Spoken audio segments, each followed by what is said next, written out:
இன்னைக்கு வந்து முதல் அரசியலமைப்பு சட்ட திருத்தம் பாரதியாரால் வந்தா பெரியாரால் வந்துச்சா சொல்லுங்க? யாரால வந்துச்சு? பெரியார் அதற்கான களத்தை போட்டாரா இல்லையா? அந்த களத்தை கூர்திட்டினாரா இல்லையா? அதற்காக மிகப்பெரிய அளவுக்கு இந்த அரசியல் களத்தில் பயணித்தாரா இல்லையா?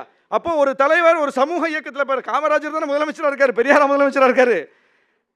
முதலமைச்சராக இருக்கவர் தான் அதற்கான முயற்சிகளை செய்ய முடியும். ஆனால் அப்போ அண்ணா வந்து தமிழ்நாடுன்னு முதலமைச்சராக இருந்து செஞ்சாரு.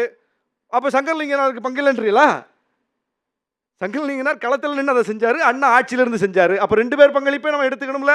அப்போ காமராஜர் முதலமைச்சராக இருந்த அரசியலமைப்பு சட்ட திருத்தத்துக்கு பங்களிப்பு செலுத்தினாரு, பெரியார் களத்தில் நின்று செஞ்சார். அப்போ 2 பேரும் எடுத்துக்கணும்ல. ஏங்க துண்டிக்கிறீங்க? ஏன் துண்டிக்கிறீங்க பெரியார? எவ்வளோ பெரிய தப்பு இது, எவ்வளோ பெரிய வரலாற்று திரிப்பு இது. ஏன் துண்டிக்கிறீங்க? அந்த இடத்துல பெரியார துண்டிக்காதீங்க, வரலாற்று திரிப்பு செய்யாதீங்க. நான் அதான் சொல்றேன். நீங்க எவ்வளவு அவதூறுகள் வந்தாலும் உண்மை வெல்லும்னு சாட்டை துரைமுருகன் சொன்னார். அதைத்தான் நான் சொல்றேன். நீங்க அவதூறா கொட்டுங்க, பெரியார் மறுவாசிப்பு செய்யப்படட்டும். பெரியார் மறுவாசிப்பு செய்யப்படத்தான் மக்கள் மனங்களில் நிற்பார். ஏன் தெரியுமா? அவரே சொல்றாரு, அவரை அவருடைய ஆதரவாளர்கள் வாழ வைக்க முடியாது. பெரியாரை பெரியாரின் ஆதரவாளர்களால் வாழ வைக்க முடியாது. பெரியாரை எதிரிகளால் தான் வாழ வைக்க முடியும்.